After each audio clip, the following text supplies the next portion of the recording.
अस्सलाम वालेकुम। Hope you doing well and सबसे पहले मैं अल्लाह ताला का शुक्र अदा करती हूँ कि उसने हमें कुरान और अरबी ख़ताती के इस खूबसूरत फ़न से जोड़ा। और आप लोगों को भी कोई भी खुश आमदीद कहती हूँ कि जो आप लोग यहाँ पे अपना टाइम निकाल के इसको सुनने या सीखने या समझने के लिए आए हैं। बेसिकली ख़ताती मेरे लिए बहुत अहम है। इसमें ख़ताती खूबसूरत है इसलिए क्योंकि ये अल्लाह ताला का कलाम इसमें लिखते हैं हम। हमारे अल्लाह का कलाम लिखने में हमारे एक साथ अपने हाथों से लिखा जाता है, तो इसको और ख़ूबसूरत बनाती है जब हम इसको खूबसूरती से लिखते हैं, मॉडर्न कैलीग्राफी में स्टाइल करके इसको लिख के अपने पास महफूज रखते हैं और लोग घरों में लगाते हैं। ये इसकी और भी खूबसूरत बात है। अच्छा, मेरा ये बेसिक जो कैलीग्राफी का मकसद था ना एक्चुअली मेरा ना गला बहुत ख़राब है, मैंने कहा फिर भी मैंने वर्कशॉप ये करनी है। तो ये बेसिक चीज़ें जो थी मुझसे बार बार पूछी जाती हैं, बिगिनर्स जिनको फ़ॉन्ट्स का नहीं पता होता, टाइप्स का नहीं पता होता, कैलीग्राफी की हिस्ट्री का नहीं पता, इसमें कलम, मटेरियल, टूल्स कौन से इस्तेमाल होते हैं वो नहीं पता होता, और ज़्यादा चीज़ कि हमें कितना टाइम लगेगा इसको सीखने के लिए। मुझसे इतने क्वेश्चन ये किए जाते हैं कि मैं ना मतलब ये मेरे बुनियादी क्वेश्चन हैं जो ये वाले मैं आपको बता रही हूँ। उसके लिए ही मैंने ये वर्कशॉप का कहा है कि मैंने ये वर्कशॉप करवानी है। सबसे पहले हम बात करते हैं कैलीग्राफी की कुछ हिस्ट्री की। थोड़ा सा मैं आपको बता दूं कैलीग्राफी की हिस्ट्री ताकि आपसे कोई पूछे तो आपको भी पता हो। तो अरबी जो ख़ताती की तारीख है दरअसल एक फ़न की कहानी नहीं है, बल्कि ये इस्लाम की रूहानी और तहजीबी विरासत का एक अनमोल ख़जाना है। जब कुरान मजीद का नज़ूल हुआ, हम सब मुसलमानों को पता है, तो अल्लाह ताला ने अपने कलाम को महफूज करने के लिए कलम और कलम से इसकी तहरीरों को महफूज किया। मतलब कलम से इसको लिखा। जैसे हज़ूर सल्लम पे नाज़िल होती थी वही, तो सहाबा कराम के पास आते थे और उनसे लिखवाते थे। इसलिए हमें सिर्फ ख़ताती लिखाई नहीं थी, ये हमारे लिए बहुत अहम चीज़ थी क्योंकि ये हमारी अल्लाह ताला की किताब और उनकी चीज़ों को महफूज किया जा रहा था। ये इबादत, मोहब्बत, इलाही का इजहार बन गई थी। सदियों तक मुसलमान ख़तातों ने जो कितने भी ख़तात गुज़रे हैं, अपने कलम की नोक से कुरान की आयात और हुज़ूर सल्लल्लाहु अलैहि वसल्लम के नाम मुबारक को ऐसे अंदाज़ों में लिखा है कि हर्फ और नूर और जमाल की रोशनी में ढल गया है हर हर्फ। इसमें बहुत से फ़ॉन्ट्स यूज़ हुए हैं, जैसे कि पहला जो ख़त था वो कुफिक, उसको कुफिक कहा जाता है। कुफिक की बहुत सी ब्रांच है, मतलब उसकी बहुत सी टाइप्स हैं। कुफिक जो है ना वो कुफा से जैसे निकला, आपको थोड़ा सा आइडिया होगा कुफा का। तो वो कुफा से के लोग जो लिखते थे उसको कुफिक कहते थे। वो पहले तो चमड़े पे और पत्तों पे इस पे ख़ताती की जाती थी कलम से, इंक से। फिर कुफिक के बाद नसख आ गया, सुल्स आ गया। सुल्स जो हिस्ट्री का है ना सबसे बड़ा ख़त है, बहुत अहम और बहुत टाइम टेकन और बहुत खूबसूरत, जिससे खाना काबा जो है ना वो भी कुफिक से ही बना, सुल्स से लिखा गया है। और बहुत से दीगर जो खतूत हैं वो सामने आए।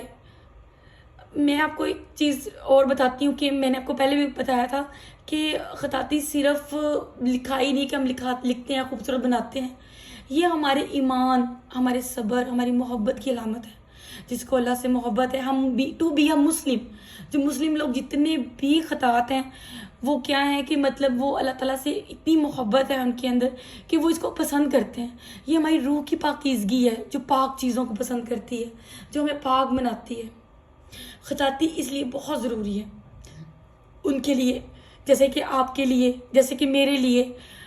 ये हमारे ईमान को ताज़ा करती, मुझे तो लगता है हमारे ईमान को ताज़ा करती, मेरे ईमान को ताज़ा करती है। क्योंकि जब भी अल्लाह का नाम लिखूँ, कोई भी चीज़, आयात कुछ भी लिखूँ, तो मुझे ना सुकून मिलता है। एक तो हम अपने हाथ से गुजार रहे होते हैं, दूसरा कि हम उसका मतलब जान रहे होते हैं, उसको महफूज कर रहे होते हैं। ये बड़ी खूबसूरत बात है। जब मैं किसी को ख़ताती सिखाती हूँ तो मुझे बहुत सुकून मिलता है। मैं कहती हूँ कि मुझे बड़ा अच्छा लगता है कि मैं ख़ताती सिखा रही हूँ, अल्लाह का कलाम सिखा रही हूँ। ये भी एक सदका जारिया है। फिर इसको खूबसूरती को रखना अपने पास, महफूज करना, ये भी। इसलिए खताती जितना भी सीखना चाहते हैं आप लोग गौर किया करें कि आप लोगों से कोई मतलब पाक साफ हो के हमें पाकीज़गी की तरफ ले जाती है। जैसे नमाज हमें पाकीज़गी की तरफ ले जाती, ऐसे खताती भी।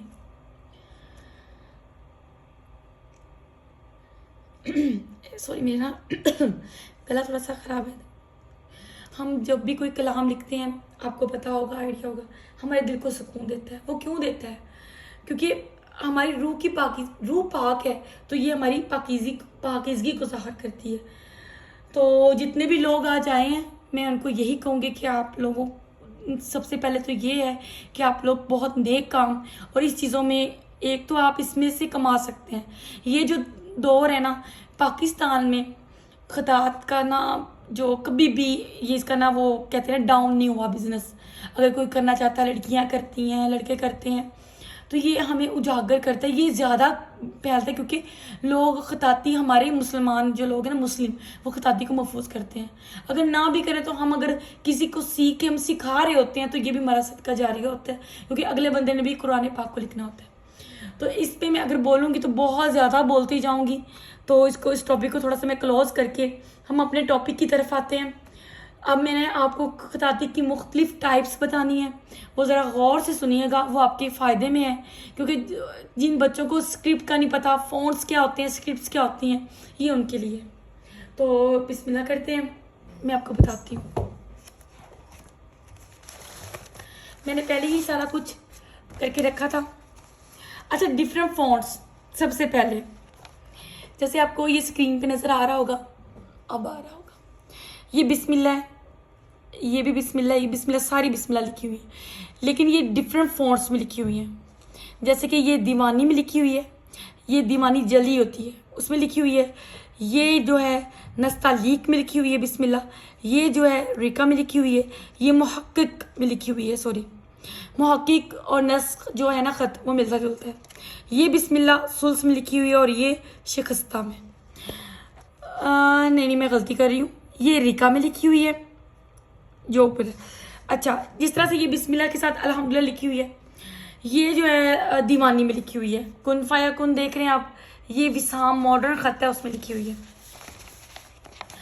आगे भी है, मैं आपको बताती हूँ। जैसे ये इसमें ये जैसे कुफिक कहेंगे,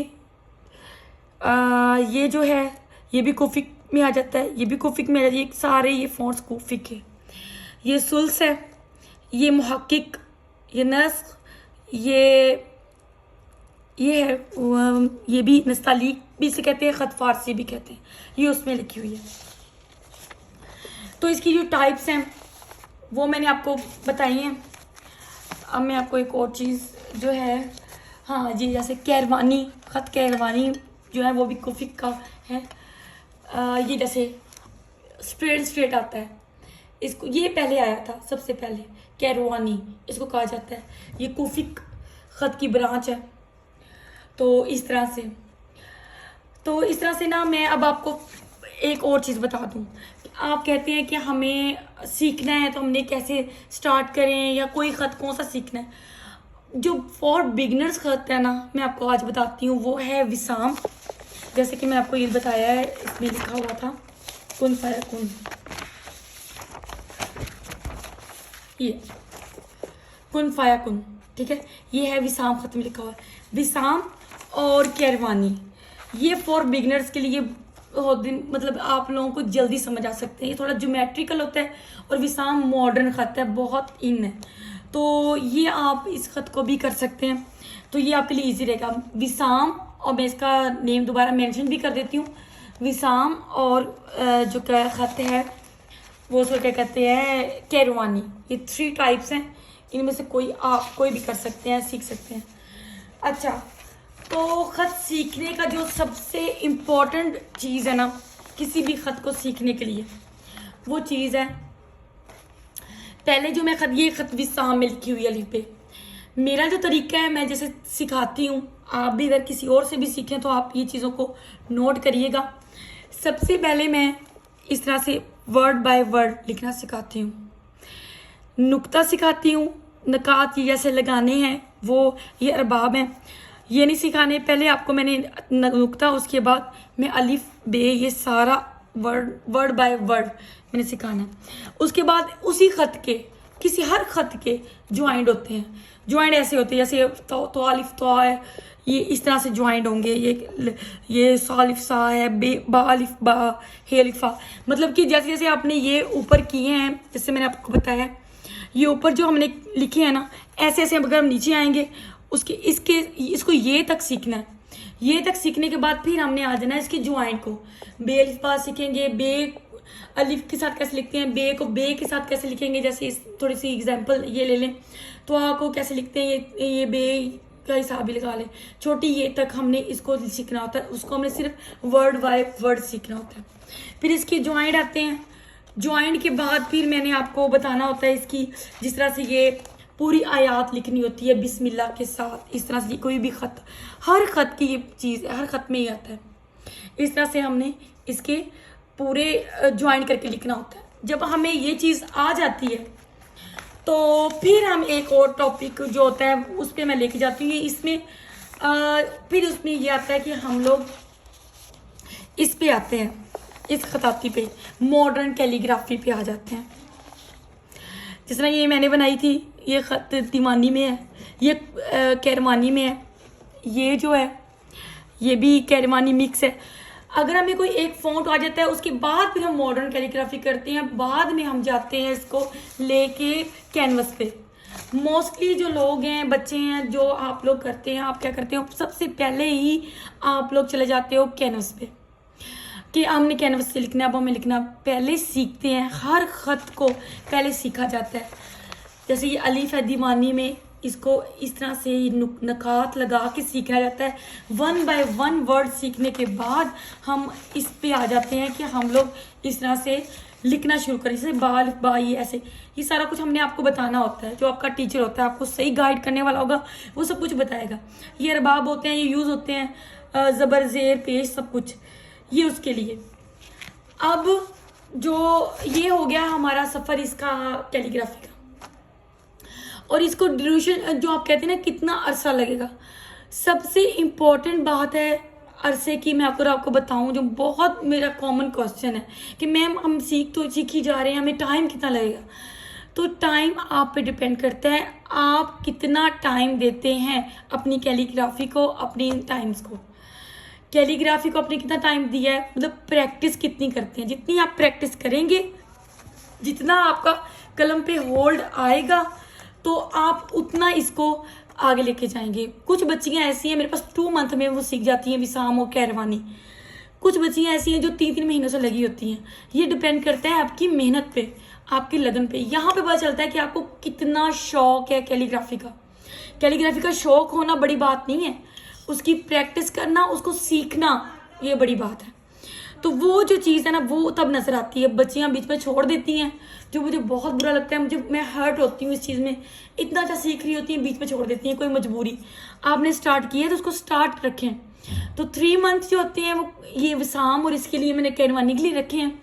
बकाया प्रैक्टिस पे डिपेंड करता है, आप इसको जल्दी भी सीख सकती हैं, बहुत जल्दी भी सीख सकती हैं।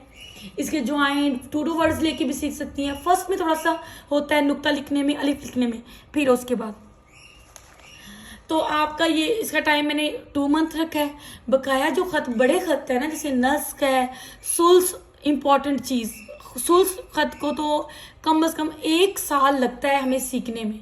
उसको तो छेड़ना ऐसे है, और लोग कहते हैं कि हम 3 मंथ में करवा देंगे, 2 मंथ में करवा देंगे, ऐसा कुछ नहीं है। उस ख़त को छेड़ना ही मतलब कि आप लोगों ने उसकी प्रैक्टिस की है, तो आप लोग ना उसको करें थोड़ा सा ना। ख़त को वो ख़त टफ है और ख़ूबसूरत है। कुरान पाक भी उसी में बहुत से लोगों ने लिखा, और सबसे बड़ी बात है कि खाना काबा पे ना राइटिंग भी उसी ख़त से हुई है। तो ये बहुत से, हर मुल्क का अपना अपना ख़त होता है। ये भी आपको मैंने बताया नहीं, शायद बता दूँ। हर ख़त मुल्क, ईरान के ईरानी लोग भी ज़्यादातर ये नस्तालीक जो है, इसको ख़त फ़ारसी कहते हैं, वो लिखते हैं। जो दीवानी है, ख़त उस्मानिया, ये तो बहुत बड़ा लेक्चर हो जाएगा। तो बात ये ड्यूरेशन ख़त की टाइप्स मैंने आपको बताई हैं, ये वाली। और जो मेन टाइप मैंने आपको बताई ना, वो ये एक तो आप विसाम स्टार्ट करेंगी तो वो आपके लिए ईजी रह जाएगा। दीवानी भी आप स्टार्ट कर सकती हैं, वो 4-6 मंथ में आपका कंप्लीट हो सकता है, जल्दी भी हो सकता है, डिपेंड ऑन यू। एंड उसके बाद कैरवानी जो ख़त है वो जो है ना वो भी आपका 3 मंथ, और विसाम ये वाला ख़त, ये 2 ख़त जो है ना ये आप इसको 3 मंथ में कर सकती हैं अगर आप मेहनत करें तो अब ये टॉपिक हमारा हुआ। अब हम आते हैं मटेरियल की तरफ, टूल्स की तरफ।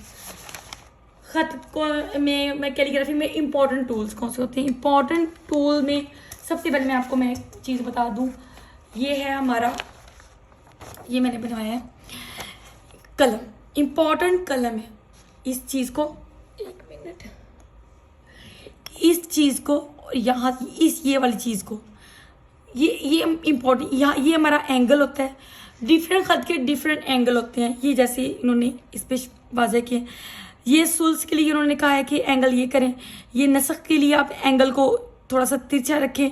और ख़त मौला और जो ख़त हैं इस डिफरेंट ख़त के लिए डिफरेंट इस्तेमाल होते हैं। मिस्टेक जो सबसे इम्पॉर्टेंट है ना वो 45 का एंगल जो होता है उस पर हमने ये जो नॉक लगानी होती है, ये ऊपर वाली को वैशी नॉक कहते हैं। जो हमने स्टार्ट जो इसका होता है ना हमने रखना होता है इसको एंगल पे, इस पर कोई भी वर्ड लिखना होता है। इसके ये डिफरेंट एंगल्स हैं इसकी कटिंग के लिए।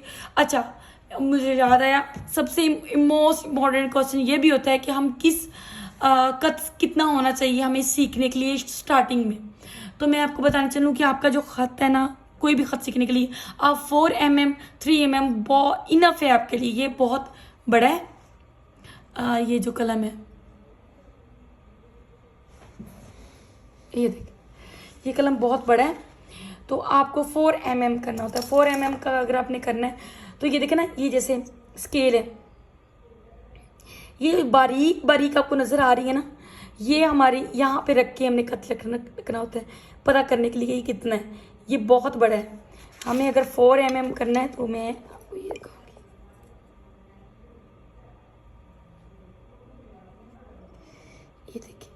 ये देखिए, ये जितनी छोटी लाइन आती है ये देखिए, उतना हमने काउंट करना होता है कितना आ रहा है, उस पर रख के आपने देखना है। 4 mm 5 mm ये हमारा जो है ना इनफ है इतना। अच्छा, तो ये हमारी थोड़ा सा कैलीग्राफी की अबाउट बात हो गई। अब हम टूल्स के बारे में आपको बता दूं थोड़ा सा। जैसे कि आपको पता है कलम तो बहुत सबसे इम्पोर्टेंट चीज़ तो कलम है। कलम आपका बैम्बो का होना चाहिए, मजबूत, अच्छा, ताकि आपको लिखने में उसको टेंशन ना हो। ये जो होते हैं ना दूसरे कलम वो थोड़े से हो जाते हैं, मोल्ड आगे से हो जाते हैं। इसकी कटिंग के लिए वो भी मैं आपको एक बना के वीडियो इंशाल्लाह उस पर भी बनाऊंगी। कटिंग के लिए हमने जो है ना इस पे वो करना होता है, कटर से हम इसकी कटिंग करते हैं, ठीक है। बकाया इसका जो एंगल है ना आपको नज़र आ रहा हो, ये देखिए तिरछा होना चाहिए, यहाँ पे ये तिरछा होता है हर कलम का। वो एंगल मैं आपको बता दूंगी, जो आपने उसे सीखना है मैं आपको बताऊंगी इस एंगल पे आप कटिंग करें। या मोस्टली 45 का एंगल वो होता है। कुछ लोग ये मार्कर यूज़ कर लेते हैं, इसमें कट वाले मार्कर मिलते हैं। ये बहुत बात की बात होती है जब आपको सीखना आ जाता है। सीखने के लिए आपका ये कलम होना चाहिए आपके पास। बकाया ये पेन होते हैं डिफरेंट शेप्स के आपको मिल जाएंगे। ये मैंने ऑनलाइन मंगवाए थे, मैं पेज भी मेंशन कर दूंगी। ये भी मैंने ऑनलाइन ही मंगवाए हैं, अच्छी चीज़ें आई हैं। उसके बाद पेपर, जो मोस्ट इम्पॉर्टेंट चीज़ है पेपर। ये देखें थोड़ा शाइनिंग करता हुआ पेपर है। ये कहते हैं इसका साइज जो A4 है, तो ये थोड़ा सा A4 से बड़ा है। तो इस तरह का जो पेपर है ना, ये इस पेपर पे आपकी जो मैं आगे लिख के भी आपको दिखाऊंगी, इसमें जो लिखने का है ना वो मेन चीज़ है कि आपके पास चीज़ें पूरी हों, लिखने के लिए आपको दुश्वारी कोई ना हो और आप इसको लिखें। तो ये पेपर होना चाहिए आपके पास। फिर आ जाती है हमारी इंक की बारी। तो हमारी जो इंक है वो क्लासिक वालों की भी होती है, डिफरेंट टाइप्स की होती हैं। तो ये मैंने ऑनलाइन मंगवाई थी, ये मैंने खुद बाई की थी। तो आप किसी भी आर्ट की शॉप पे जाके कैलीग्राफी का कर सकते हैं। ये बड़ा जो है ना, मुझे पता है आप लोगों की नज़र होनी है, आपने कहना कि हमें इसके बारे में बताया। तो ये भी बड़े लफ्ज़ लिखने के लिए मैं यूज़ करती हूँ। बकाया उसके बाद हमारी इंक की बारी बात आती है इंक पॉट की। इंक पॉट का भी रोल बहुत अहम है। ये देखिए मैंने इसमें 3rd जो है धागा वो डाला हुआ है, ठीक है। इंक में। और इंक भी मैंने ज़्यादा भरी नहीं है, आपने भरी हुई नहीं रखनी। तो ये पोर्ट्स इस तरह से मिलते हैं, आप ऑनलाइन भी मंगवा सकते हैं, वैसे भी ले सकते हैं। और इंक में जो थर्ड यूज़ है ना वो ये देखें, ये वाला, इसको मैं आपको निकाल, फॉर्म भी यूज़ करते हैं, फॉर्म भी अच्छा हो रह जाता है। जो फॉर्म में ये धागा है ना इस तरह का, ये ना चूस लेता है जो हमारी कैलीग्राफ इंक होती है ना, फिर हमारी इंक पेज पे नहीं लगती। तो मैं आपको भी लिख के भी दिखाती हूँ। तो ये चीज़ें जो है इम्पोर्टेंट है। ये मैंने पॉट लिया था, इसमें भी आप कोई चीज़ रख सकते हैं, इंक बना सकते हैं। तो ये इंपॉर्टेंट चीज़ें हैं। और इसके बाद एक बोर्ड होता है, मैं आपको दिखाती हूँ। ये देखिए, जैसे ये मैंने बोर्ड लिया, ये मेरा पुराना हो गया, इस पर ये ड्राइंग बोर्ड इसको कहते हैं। और इसके ऊपर मैंने इस तरह से ना पेपर भी लगाई है ना, मैंने बहुत काम किया हुआ है इस पर, प्रैक्टिस की हुई थी। ये वाला पेपर भी लगाते हैं इस पर, फॉर्मिक शीट से कहते हैं, ठीक है, इस तरह का। तो ये भी स्मॉल साइज़ का ये मैंने लिया है। तो इस तरह की ये चीज़ें जो है ना आपके मोस्ट इम्पॉर्टेंट हैं कैलीग्राफी के लिए। तो ये पेपर, ये चीज़ें आपको कहाँ से मिलेगी? ये आपको मिल सकती हैं वहाँ से, आपकी आर्ट शॉपें मिल जाती हैं। ना मिले तो इसका सबसे बेहतरीन जो हल है ना वो ये है कि आप इनको क्या कहते हैं, ऑनलाइन मंगवा लें। अगर किसी को चाहिए हो तो मुझे DM करें, मैं आपको एक लिंक सेंड कर दूंगी, मैं वहाँ से चीज़ मंगवाती हूँ, अच्छी होती है, तो वहाँ से आप मंगवाइएगा। अच्छा, तो अब हम उससे भी अब दूसरे टॉपिक पे आते हैं। जो हमारा एक और टॉपिक है वो है कि मैंने आपको लिख के दिखाना है कि अलीफ एंगल कौन सा, नुक्ता आपको लिख के दिखाना है। मैंने सीखा हुआ है इसलिए मैं ये वाली यूज़ करूँगी। अच्छा, सबसे पहले मैं आपको बता दूँ कत क्या है। ये कत है, ठीक है। इसको मैं ऐसे भी रख सकती हूँ, इसको मैं ऐसे भी रख सकती हूँ, इसको मैं ऐसे भी रख सकती हूँ, इसको मैं ऐसे भी रख सकती हूँ, मेरी मर्जी है। लेकिन 45 जो होता है ना एंगल, उस पर हमने कत रखना होता है, नकात लगाना, जिसके लिए हम नकात लगा सकें, नुक्ता लगा सकें। 45 का एंगल आपके मैं सामने रखती हूँ, ये देखिए यहाँ पे 45 का एंगल होगा, ये हमारा 90 का है। एंगल्स का थोड़ा सा पता होगा आपको, ना हो तो होना चाहिए। अब ये 45 का है, अब इसको 45 के एंगल से ही मैंने स्टार्ट करना है, क्योंकि डिफरेंट ख़त के डिफरेंट होते हैं चीज़ें, मतलब कि एंगल्स। तो कुछ 65 पे, विसाम जो 65 पे 60 पे स्टार्ट होता है, कुछ ख़त हैं वो 30 पे भी होते हैं, कुछ 45 पे, इस तरह से। उससे फिर निकात भी वैसे लगाने होते हैं। तो सबसे पहले मैं नुक्ता लगाती हूँ आपके सामने। ये देखिए 45 के एंगल पे मैं नुक्ता लगाती हूँ। देखिए 45 पे नुक्ता लगाया। इस नुक्ते की इम्पोर्टेंट बात यह है कि चारों तरफ से बराबर होता है। नुक्ता लगाना क्यों ज़रूरी है और क्यों इतना ये अहम है?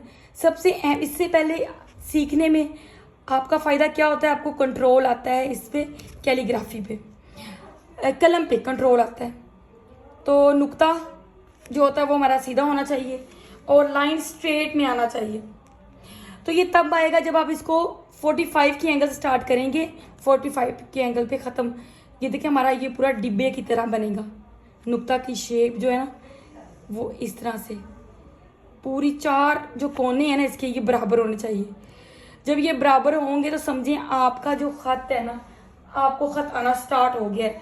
मतलब कि आपने पहली सीढ़ी जो है ना वो चढ़ ली। एक ये नुक्ता लगाना आ गया तो पहली सीढ़ी आपने चला ली। नुक्ता किस किस चीज़ों में यूज़ होता है? ये देखिए ये कत है और ये हमारा नुक्ता है। मैंने 45 की एंगल से ही लगाना होता है नुक्ता। नुक्ता किन किन चीज़ों के लिए यूज़ होता है? नुक्ता सबसे इम्पोर्टेंट है कि हमारे मेजरमेंट में यूज़ होता है। जैसे मैंने आपको यहाँ पे बता रही थी ना, ख़त लिखना होता है आप लोगों ने, तो ख़त कैसे लिखना है, स्टार्ट कैसे, आपको वर्ड बाय वर्ड करती हूँ मैं, ऐसे करती हूँ। ये नुक्ते लगाए हुए हैं 1 2 3 4 5 6 का लंबाई है अलिफ की, ये 1.5 इसकी चौड़ाई है, यहाँ पे 2.5 इसकी ये वाली, ये नीचे वाले हिस्से की लंबाई है। तो मतलब हमारे मेजरमेंट के लिए ये स्ट्रक्चर, इसको सबको स्ट्रक्चर कहेंगे हम। मेजरमेंट के लिए हमारे ये नुक्ता यूज़ होता है।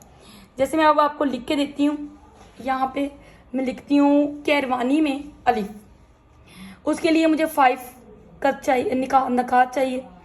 नकात, एक मिनट, यहाँ से निकात हमें 5 लगाने हैं। ये देखें उसकी 1 बाय 1 नीचे लगेगा। ये मेरी लंबाई है अलिफ की। मैं कौन सा खत लिख करने लगी हूँ, केरवानी अलिफ की जो है ये लंबाई के लिए मैंने ये लगा दिया। अब इसमें इसका फासला कितना रखना है, उसके लिए मैंने 2 लगा दिए। ये देखिए, ठीक है, ये हमारा पॉइंट बन गया।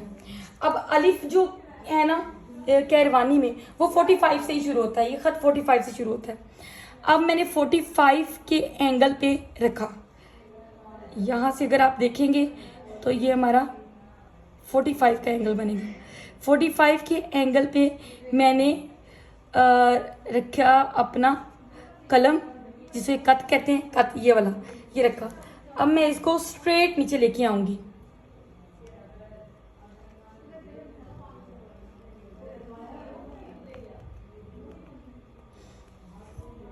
ये सारी जो मेजरमेंट्स है ना, ये आप लोगों को आनी है, तब आनी है जब आप सीखते हैं सही तरीके से, किसी सही गाइडलाइन आपको मिलती है तब। नीचे से ऐसे।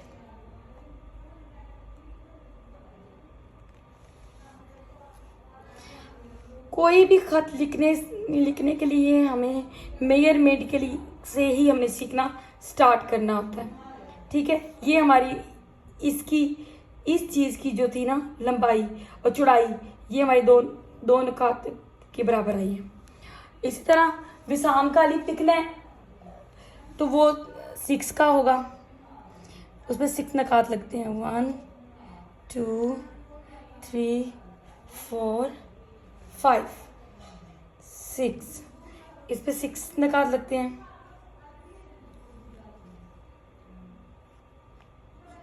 अच्छा, अब आप एक चीज नोट करिएगा। नोट क्या करना है, ये जो एंगल है ना, ये हमारा 60 पे स्टार्ट होगा। इसका कत मैं ऐसे लगाऊंगी सीधा, क्योंकि वो 60 पे स्टार्ट होता है। 1 2, इसके 2 पॉइंट्स, 1 2 पॉइंट्स भी होते हैं इसके। ये जो है ना, ये थोड़ा सा इस तरह से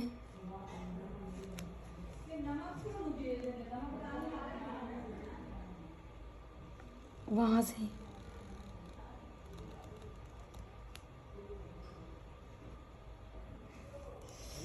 ये विसाम का हमारा जो है ना अलिफ है, देखा जाएगा तो ये भी 60 होगा और यहाँ से भी 60 होगा।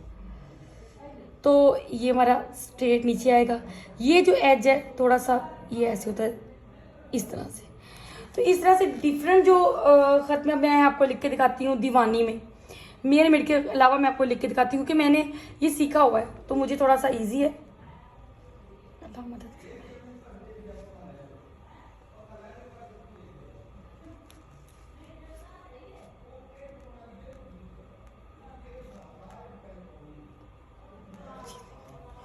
ये हमारा है दीवानी का अलिफ। इसी तरह मेजरमेंट से लिखना, तब आपको ऐसे मेजरमेंट के अलावा लिखना आपको तब आता है जब आप इसको प्रॉपर आपने सीखा होता है। ठीक है, जितनी आपने मशक की होती है उतना ही आपका इसका ये हो जाता है, इसको क्या कहते हैं, उतना ही आपको ये आना शुरू हो जाता है। तो इम्पॉर्टेंट चीज़ ये है कि अपने कोई भी खत शुरू करना है तो आप खुदारा उसका पहले ये देखें कि आपको कौन सा इजी लगेगा। तो टीचर आपका गाइडलाइन करने वाला, प्रैक्टिस आपकी है। सबसे इम्पोर्टेंट चीज़ प्रैक्टिस है। आपको गाइड करने वाला भी अच्छा होना चाहिए। ज़रूरी नहीं है कि आपकी प्रैक्टिस हो और वैसे आपको जो गाइड कर रहा है उस बंदे को खुद भी ना आता हो। तो ये आपने खुद जज करना है।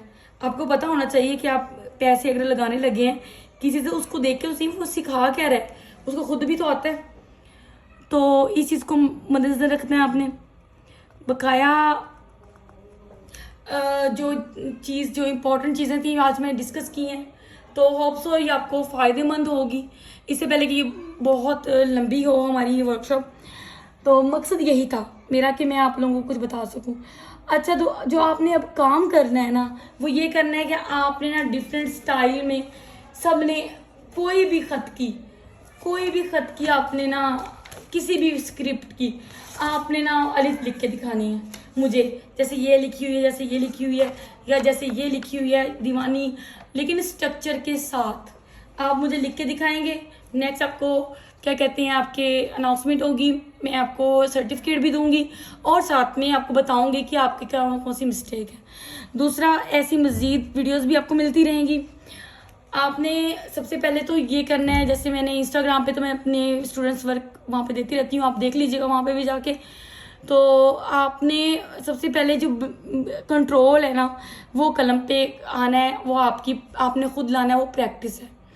आज जो जितने भी मैंने टॉपिक, जितना मैं कोशिश किया, इसमें मेरा मोस्ट इम्पोर्टेंट जो क्वेश्चन थे मेरे से, वो मेरे 3 थे, उसको मैंने कवर करना था। वो थे, एक तो था जी हमें फ़ॉन्ट कौन सा चूज़ करें। तो फॉर बिगनर्स आप कैरवानी और विसाम मॉडर्न कैलीग्राफी है, ये इनमें से कोई चूज़ कर सकते हैं जो आपको ये इजीली समझ, क्योंकि मैं पढ़ाती हूँ, मुझे पता है लोग जो बच्चे जो जल्दी समझ आते हैं। इसके बाद टूल्स जो मैंने आपको बताए वो आपके सही होने चाहिए, परफेक्ट होने चाहिए। पेपर, ये देखिए पेपर पे स्मूथ लिखा गया, ये आपकी इंक पॉट का आपको ख्याल होना चाहिए। और दूसरा जो है ना, टाइम डिपेंड ऑन यू, तो आप पे डिपेंड करता है कितने होना चाहिए। बकाया मैं इस चैनल पे भी अभी वीडियो अपलोड कर रही हूँ, उस पर भी मैं आगे एक कैलीग्राफी जो मैंने स्टेप बाय स्टेप बनाई है, आयतुल कुर्सी लिखी है, वो भी अपलोड करूँगी, वही आप देखिएगा। बकाया बहुत बहुत शुक्रिया, आपने टाइम निकाला और इसके लिए कि आप लोग ना इसको, जब भी आपका ये कोई भी क्वेश्चन होता है ना इस तरह के, ये मैंने हल करने की कोशिश की है। बकाया जज़ाकल्लाह, अपना ख्याल रखिए, ज़्यादा दुआओं में याद रखिएगा, मुझे दुआ करिएगा मेरा गला सही हो जाए। नेक्स्ट इंशाल्लाह मैं आपको बताऊंगी, आप स्टे कनेक्टिंग रहे हमारे साथ, और आपको मैं बताऊंगी कौन कौन सा आपने ख़त वर्कशॉप भी आती रहती हैं, पेड भी, सारी भी। तो आपने डिसपॉइंट नहीं होना। मैंने भी अपना नेक्स्ट अब विसाम का ही स्टार्ट कर रही हूँ कोर्स, और कैरवानी का 2 कोर्स स्टार्ट होने हैं, और फीस जो है उसकी डिस्काउंट मैंने की है, 20% डिस्काउंट है, जो 30% डिस्काउंट है जो इस तरह से वर्कशॉप के बाद स्टूडेंट्स आएंगे। तो आप ज्वाइन करें, 3 मंथ का है, 2 डे क्लास होनी है आपकी, उसमें आपका वर्क होगा और आप मुझे वर्क दिखाएंगे। और उसके बाद मैंने एक सीरीज़ भी चलानी है जिसमें आप सब लोगों का, स्टूडेंट्स को जितना मैं फ़ायदा पहुंचा सकती हूँ, मैं चाहती हूँ कैलीग्राफी को कितने पसंद करने वाले हैं वो आगे आएँ। जज़ाकल्लाह खैर। नेक्स्ट फिर इंशाल्लाह बताइएगा, फीडबैक ज़रूर दीजिएगा। जज़ाकल्लाह।